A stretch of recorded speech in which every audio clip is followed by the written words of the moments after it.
A little over a century ago, Sri Aurobindo began a poem that was to include more than 5,000 lines, but which he never completed. ILION. If Savitri is a poem about the millennia to come, ILION is more about the present time, the uncertain period that humanity is going through. ILION speaks to us of a radical shift, both for the individual seeker and humanity as a whole. For it is no longer a question of taking refuge in the spiritual worlds or hoping for paradise after death, but of transforming our nature and making it divine.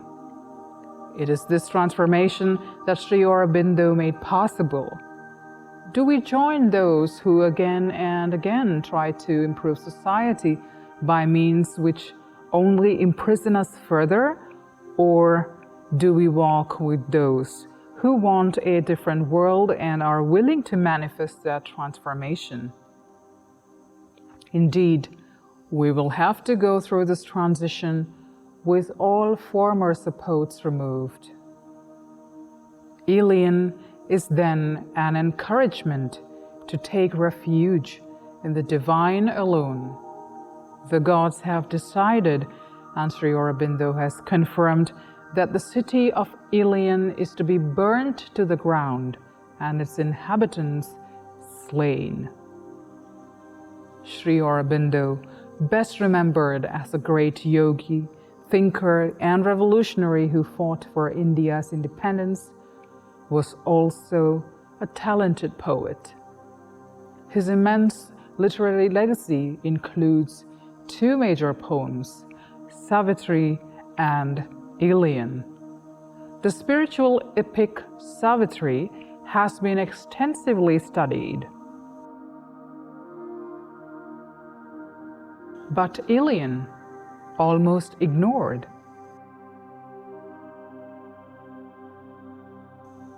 ILION is the ancient Greek name of the city of Troy. The famous Greek poet Homer, who lived 2,700 years ago, wrote a poem titled the Iliad. This poem recounts the final events of the war that lasted for 10 years and ended with the destruction of the city.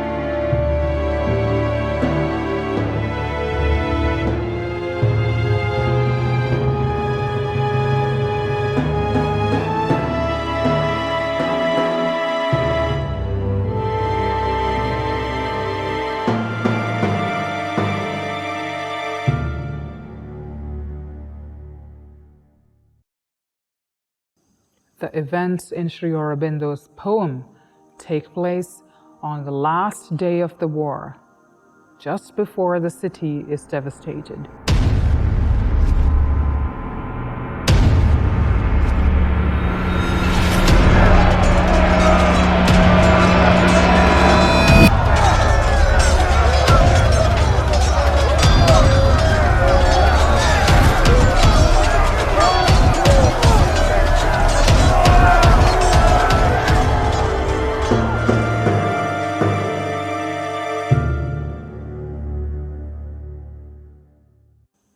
Why did Sri Aurobindo and Homer write about the destruction of this particular city?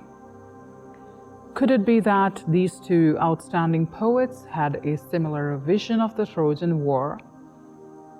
Why was this war so important that they dedicated tens of thousands of lines to it? They have left us exceptional texts without giving a single word of explanation or the slightest clue as to their meaning.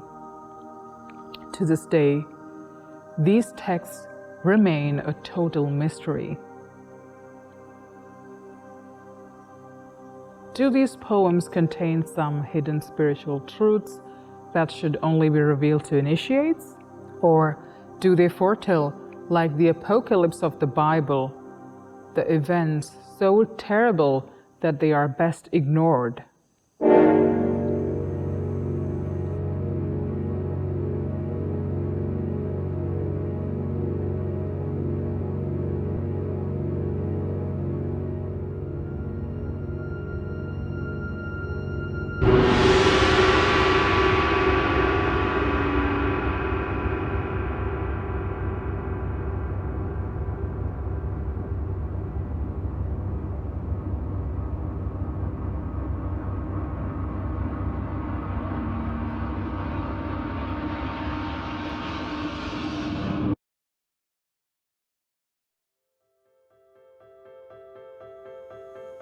Let us follow in the footsteps of a seeker who has decided to unravel the mystery of the hidden meaning of Ilion.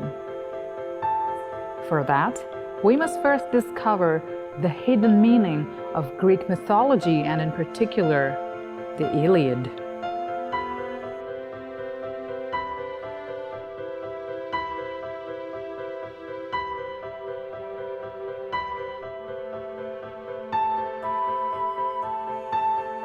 What do we know about the author of the Iliad? Unfortunately, almost nothing. Did he look like this? Or like this? In fact, we don't know. All we know is that he was from Ionia, a province on the western coast of what is now Turkey, which was then a part of Greece.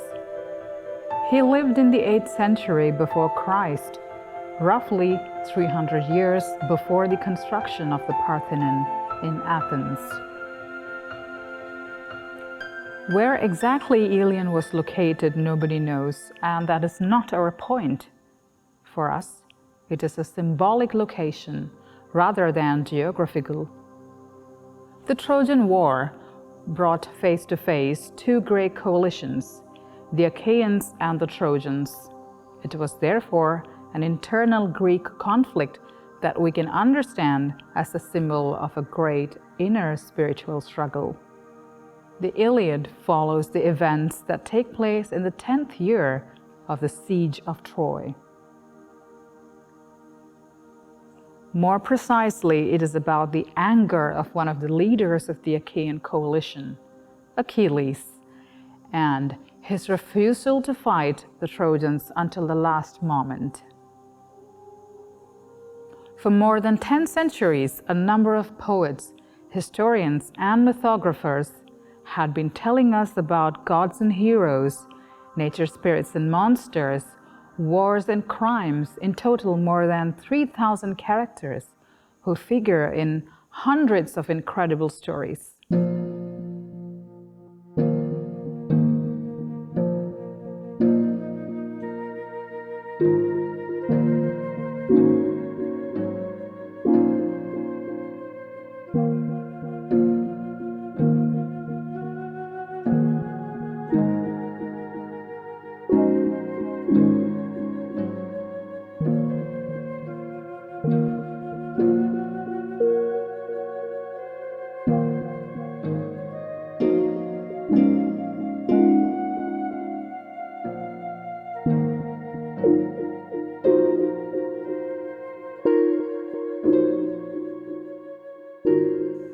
So, where do we start? What we are convinced of is that all mythologies have a profound spiritual meaning, although the mainstream academia denies it. Psychoanalysis, introduced by Freud and developed by Jung, does not share our views either. Other mythologies, such as Egyptian,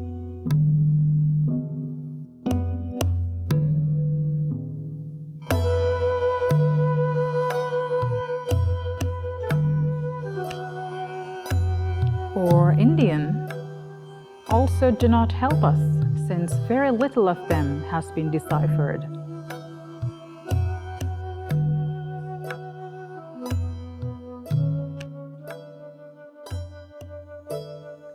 Therefore, we are guided only by our intuition.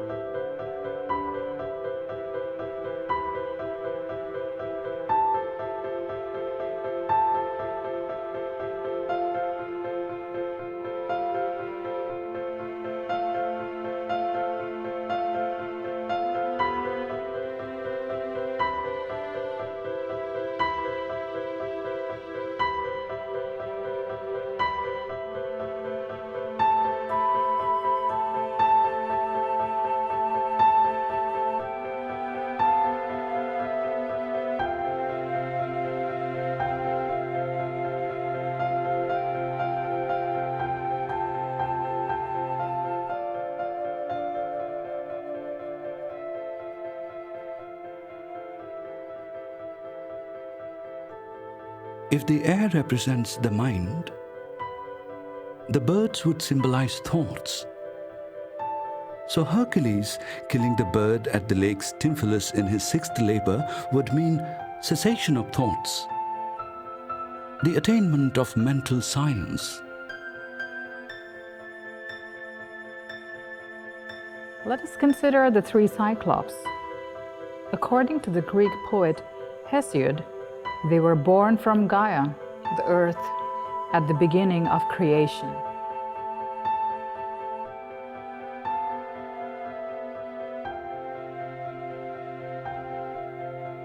The single eye of the Cyclops would mean complete and profound vision, the total knowledge. In other words, omniscience. They are called vivid flash, lightning, and thunderbolt. This total vision would then also be the instantaneous power of the divine, since knowledge is power. The Cyclops of the first generation would therefore be symbols of divine omniscience and omnipotence. And what about Atlas? The story goes that when the gods succeeded in their revolt against the Titans, Atlas was condemned to carry the firmament on his shoulders. He would be a symbol of the force that separated spirit from matter at the beginning of man's mental evolution. This separation became the basis of almost all spiritual traditions and religions, which teach that paradise or nirvana is beyond this world of pain and suffering. At the end of this revolt, the three brothers, Zeus, Poseidon, and Hades, divided the world amongst themselves. Zeus came to rule over the cloudy skies or atmosphere, which represents the sphere above human consciousness. Poseidon became the lord of the seas, which symbolize the subconscious, the realm of sensations, desires, and passions. As for Hades, he got the underworld, the realm of the unconscious, the matter, and the physical body. The surface of the earth, that is to say, the ordinary human consciousness, remains a common domain where all three of them can act. And what does the Minotaur represent? The story begins like this. The Cretan queen Pasiphae fell in love with a bull and gave birth to the Minotaur, the monster with a man's body and bull's head. This myth uses symbols already present in the Vedas. According to Sri Aurobindo, cow is the symbol of enlightenment, and bull symbolizes the power of the luminous mind. In itself, this powerful mind is neutral, but if one uses it for the enhancement of one's ego, this leads to a spiritual downfall.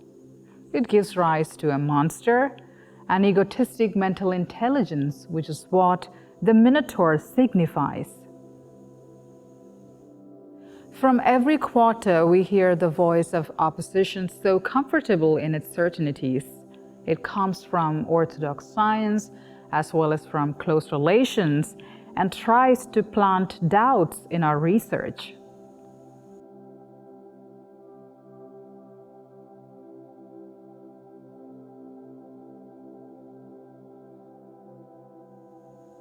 Apart from the basic symbols, it now seems to us that the stories that make up each of the great myths are themselves a major clue.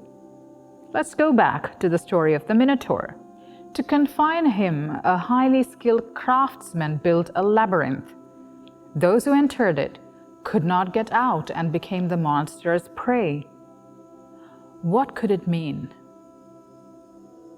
The seeker who has created a Minotaur in himself knows how to use spiritual concepts or occult powers to his advantage. He builds a structure of occult powers or a mental edifice out of true spiritual ideas in which he imprisons himself and often others This is the symbolism of the labyrinth that traps the seeker. Theseus, who symbolizes the first great purification, killed the Minotaur and thereby saved the seeker from the spiritual fall.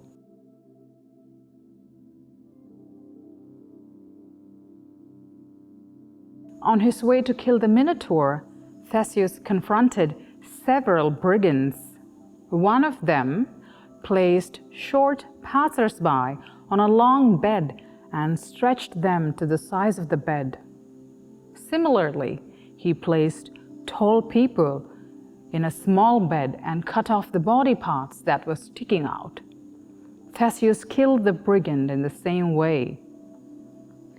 This story instructs a seeker to follow his own path in accordance with his nature without constraining it. Other stories, such as that of Sisyphus, are more complex. Sisyphus was condemned to roll a huge stone to the top of a hill, but each time he reached there, the stone's weight would drag him down and he would have to start all over again. Sisyphus represents the enormous effort that never yields definitive results, the practice wherein everything has to be redone repeatedly. But the story takes place after the death of Sisyphus in the underworld, the realm of Hades. This means that the personal effort that was the condition of success in the transformation of the mind and the vital can no longer be used for the transformation of the body.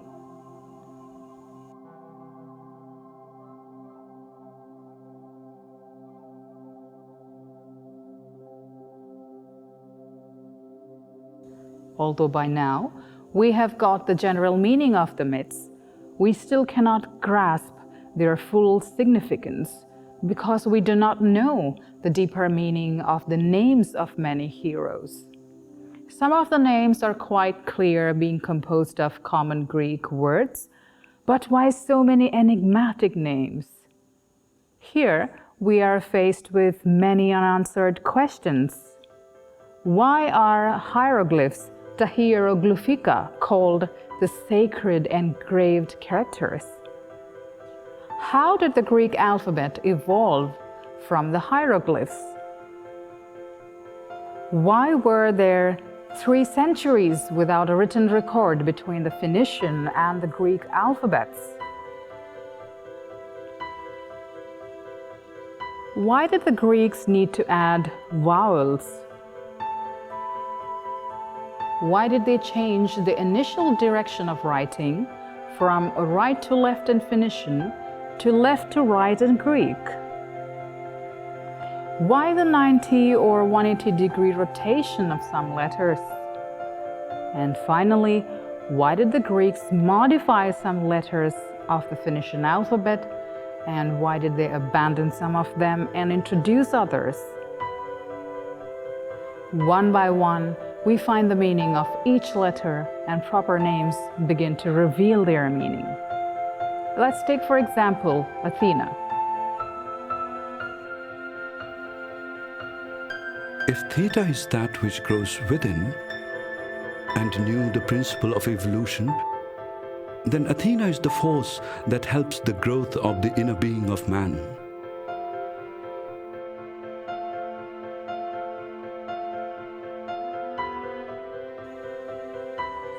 Now let's consider Hades.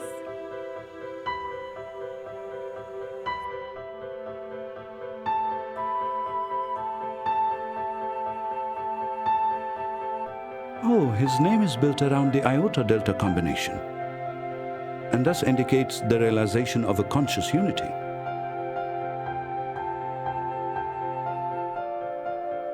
Hades appears terrifying only to the present humanity for whom death is the end. In fact, he is the god of the future, the guardian of our immortality.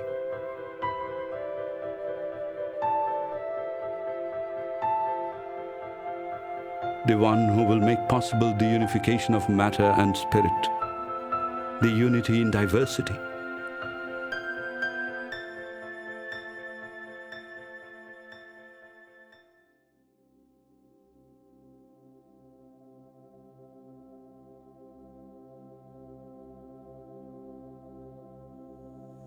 We must now solve an almost insoluble problem. The family trees of Greek heroes constructed by the authors of antiquity are not always identical. All those who have studied this problem have either given up on creating a coherent picture or come up with utterly confusing genealogies.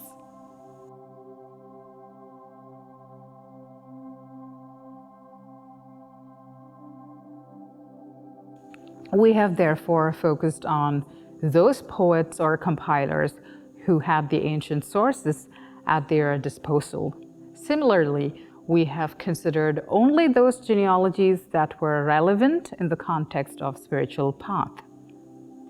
The structure of mythology then appeared in all its clarity, genius, and even humor.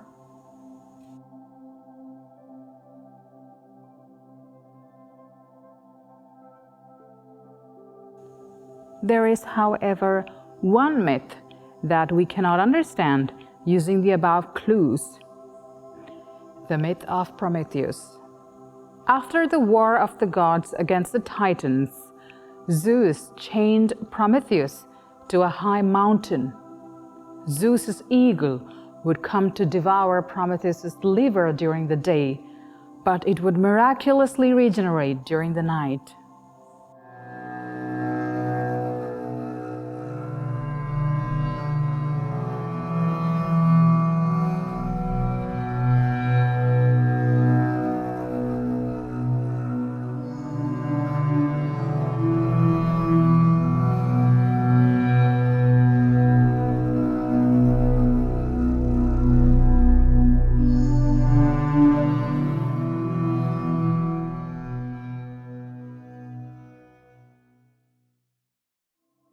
The only periods we can think of are the 12 zodiac ages known in the West since antiquity, each of them having a duration of 2,160 years. The latest zodiac ages are those of Taurus, Aries, and Pisces, while the age of Aquarius is just starting.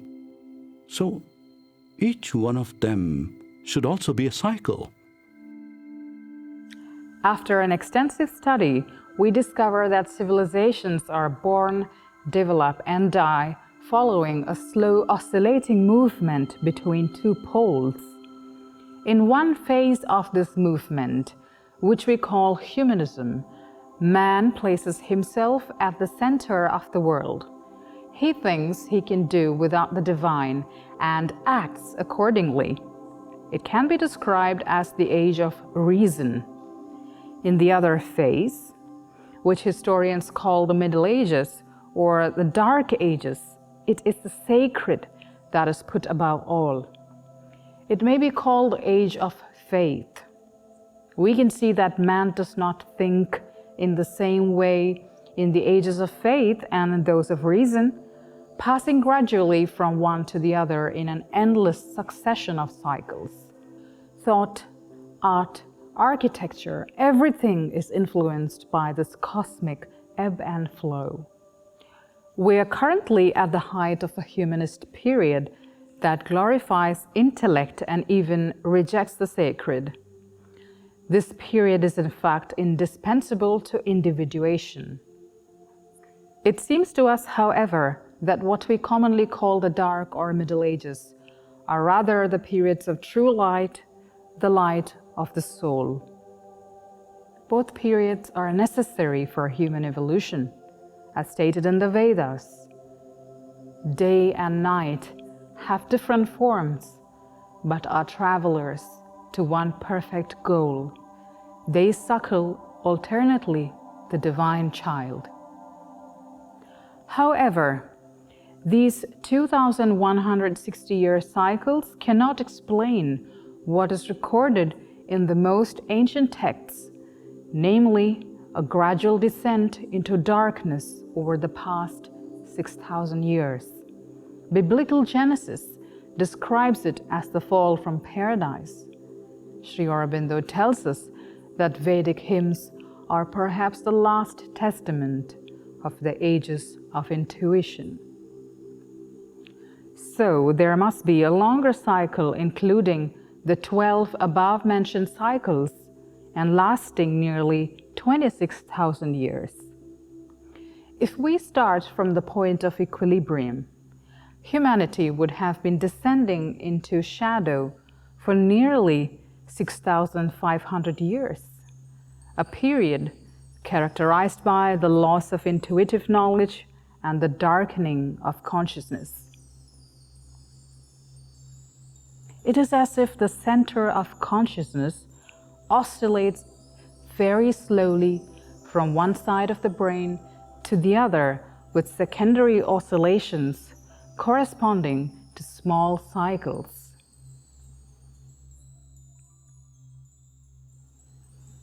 At present, we would not only be at the peak of the current humanistic period, but also at the maximum of the separation phase of this great cycle.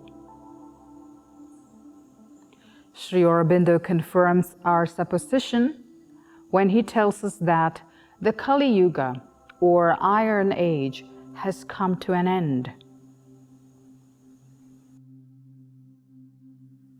The Iron Age is ended.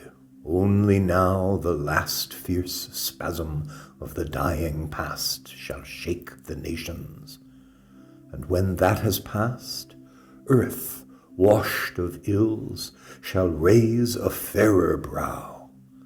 This is man's progress, for the Iron Age prepares the age of gold.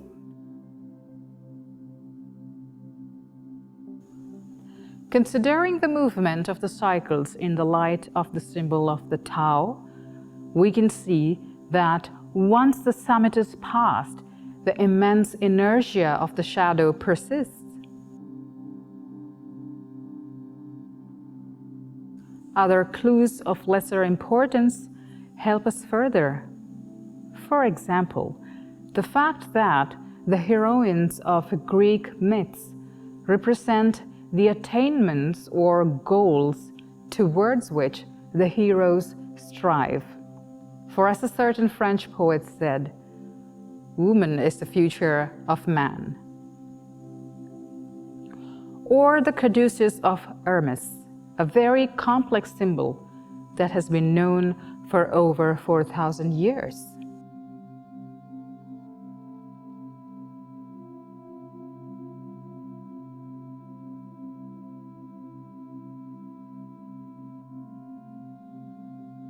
It has a vast range of meanings, including the structure of consciousness.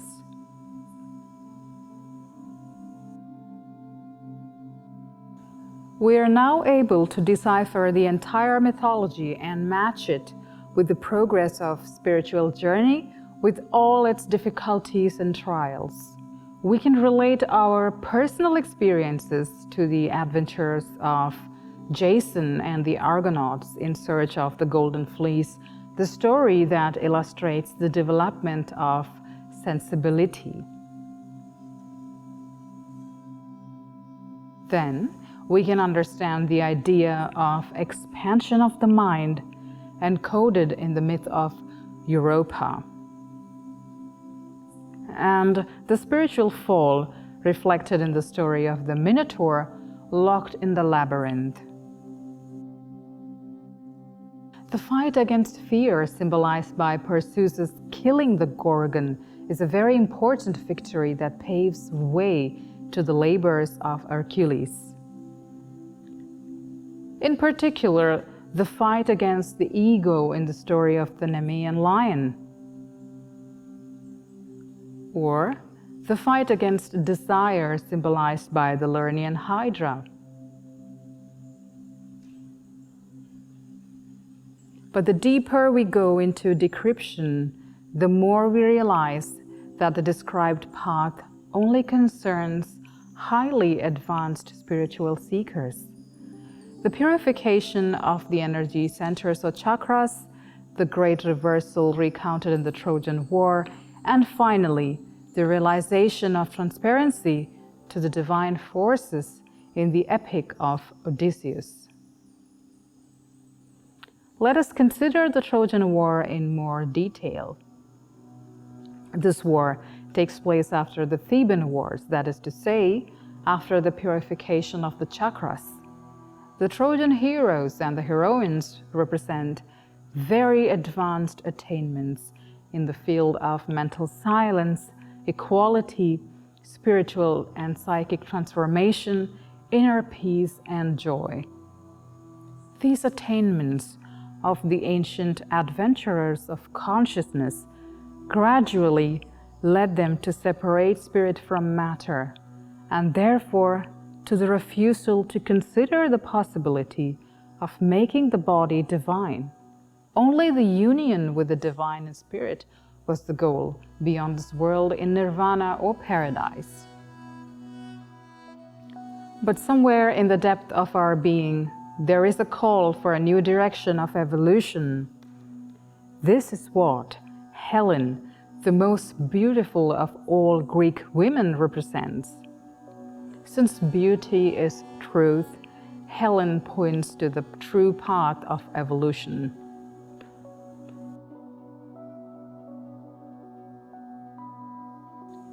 However, there is immense resistance to this change due to the seeker's attachment to the highest achievements of the past, and his conviction that they represent the right and the ultimate direction of evolution.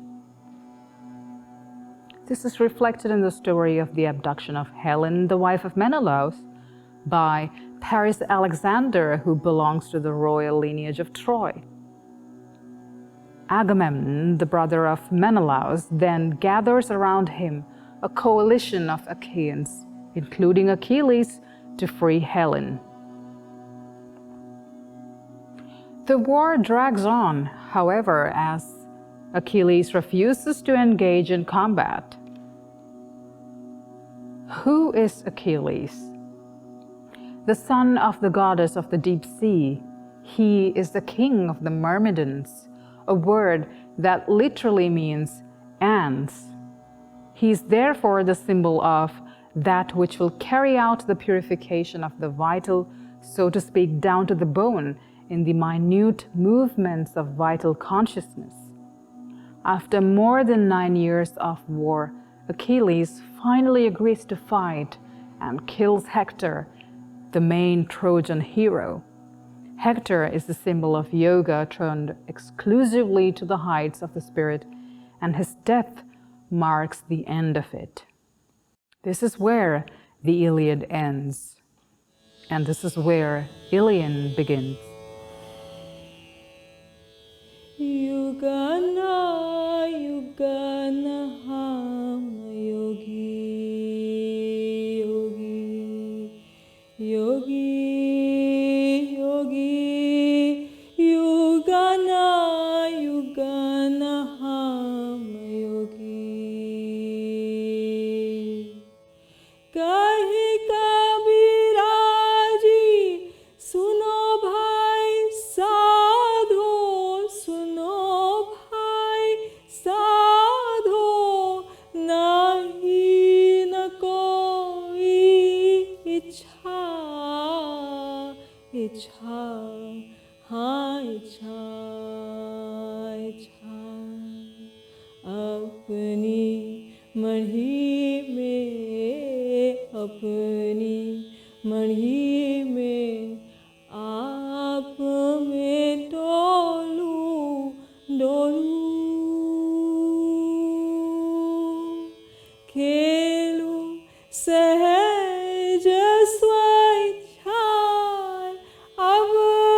During his studies in England, Sri Aurobindo had acquired a perfect command of the ancient Greek language.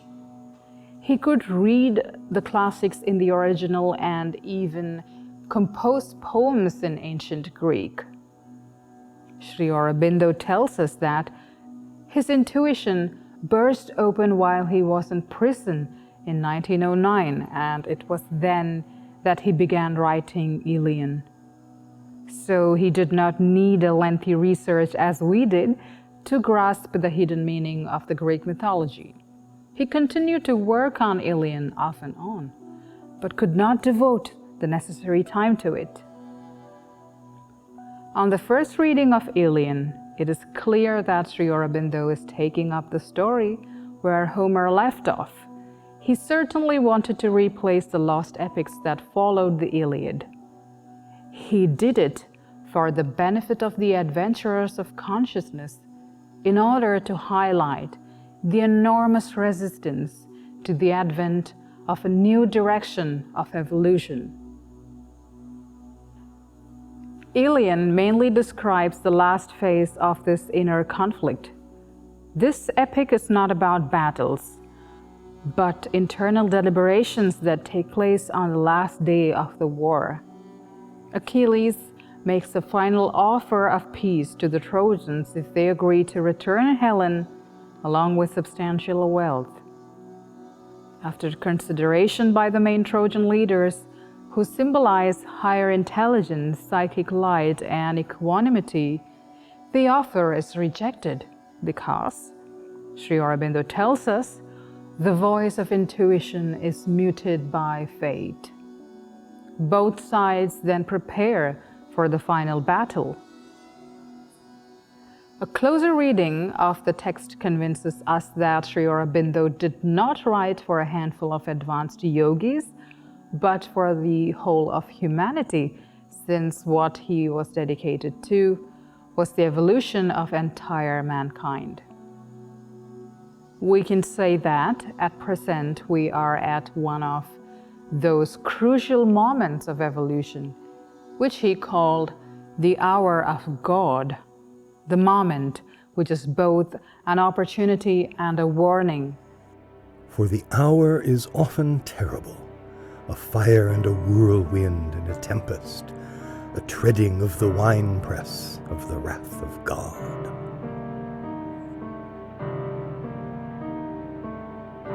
We see that the path of the seeker coincides with that of humanity. The great reversal of direction concerns us all. The events in the outside world, which are the exact reflection of our inner developments, are forcing us into this reversal.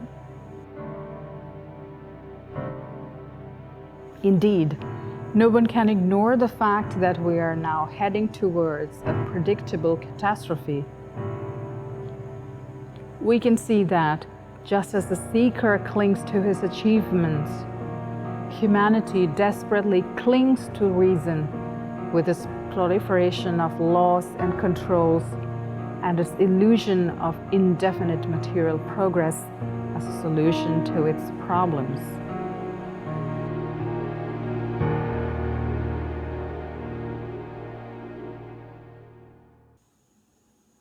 We see that the ideal of improving humanity by force is still alive.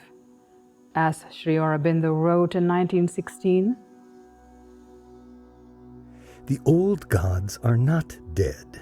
The old ideal of dominant force conquering, governing, and perfecting the world is still a vital reality and has not let go its hold on the psychology of the human race." The great figures of the Trojan War then take on their full meaning. For example, the death of Hector is no longer just a symbol of a yoga reversal for the individual seeker, but the imperative need for humanity to no longer separate spirit from matter. Separating spiritual life from worldly life now becomes the greatest of errors, for we must realize that everything is divine. Who but the fool and improvident, who but the dreamer and madman leaves for the far and ungrasped earth's close and provident labor? Another great direction of future evolution is indicated by Sri Aurobindo with the death of Penthesilea, the queen of the Amazons. She and her troops came to support the Trojans in the last days of the war. This race of warrior women lived in the easternmost part of the Greek world by the mouth of the river Thermodon, the symbol of the inner fire at its most intense. Penthesilea is the symbol of the most advanced ancient realization of ecstasy and divine bliss, since her country is the most eastern and closest to the rising sun. She also represents the highest degree of mastery reached through the exercise of unflinching will imposed by the mind on outer nature. Today, it's no longer a matter of mastery only, but of transformation. And to transform oneself, one should go down into one's depths to face one's true nature, which man is naturally reluctant to do. This is why Achilles, the purifier of the depths of the vital, must kill Penthesilea, the two tendencies being incompatible.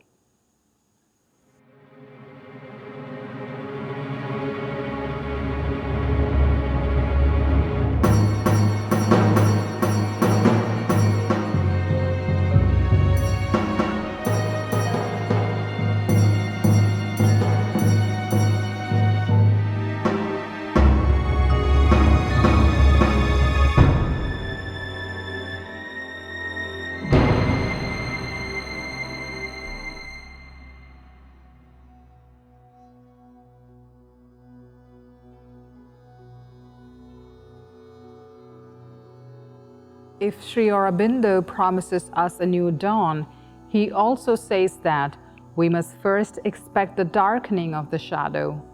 After the apex of the curve, there remains the immense inertia of the forces that oppose change. It weakens the spiritual forces that sustained the previous phase of evolution.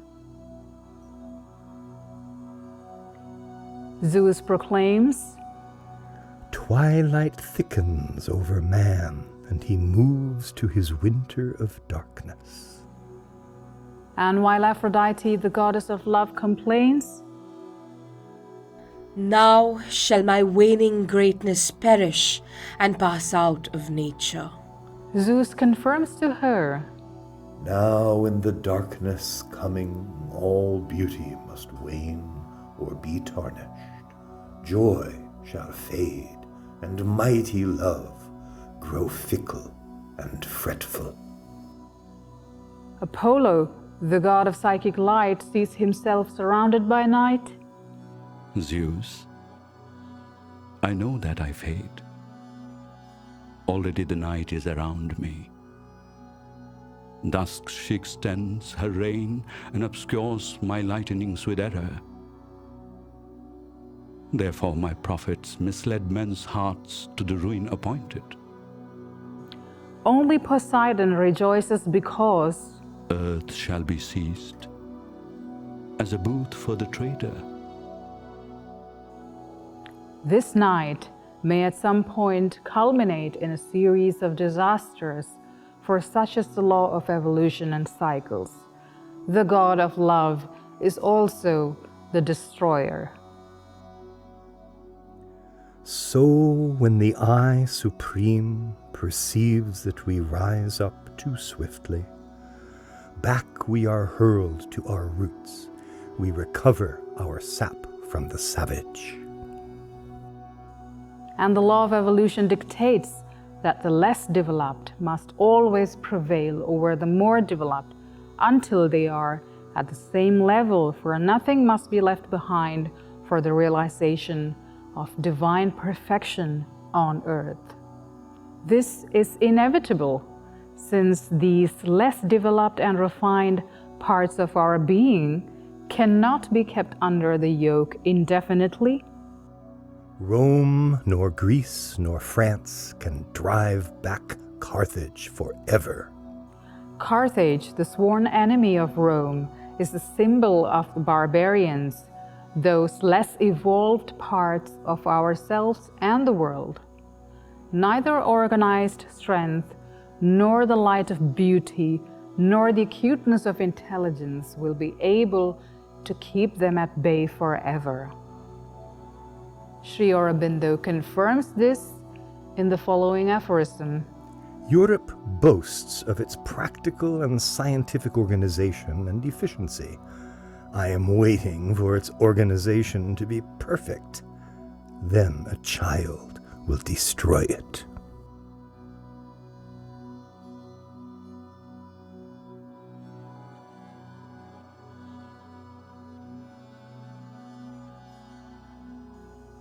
But when the hour of God approaches, something in us refuses to see. We keep ourselves in illusion, and we desperately cling to our mental certainties. Then comes the time of divine wrath, as the gods who supported the previous phase of evolution abandoned Troy. A trinity arises, which to us mortals appears dark and sinister. There is Themis, the divine law, Ananke, the implacable enforcer of that law, the goddess of necessity, and Hades, the law of the depths of matter, the god of tomorrow. None saw them pass, none felt them. Only in the heavens was a tread as of death, in the air was a winter. Earth, oppressed, moaned long like a woman striving with anguish. And in the noon there was night, and Apollo passed out of Troia.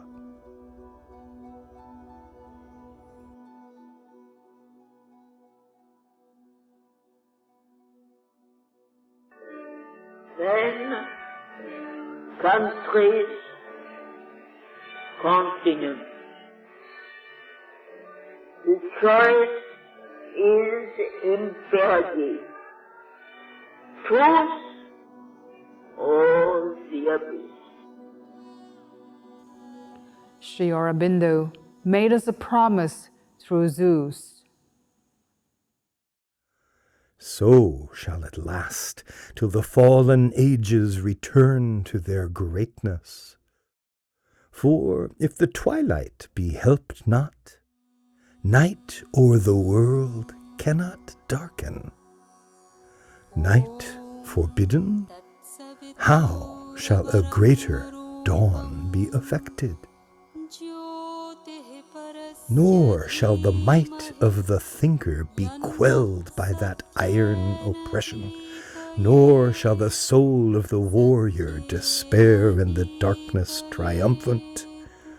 For when the night shall be deepest, dawn shall increase on the mountains, and in the heart of the worst, the best shall be born by my wisdom.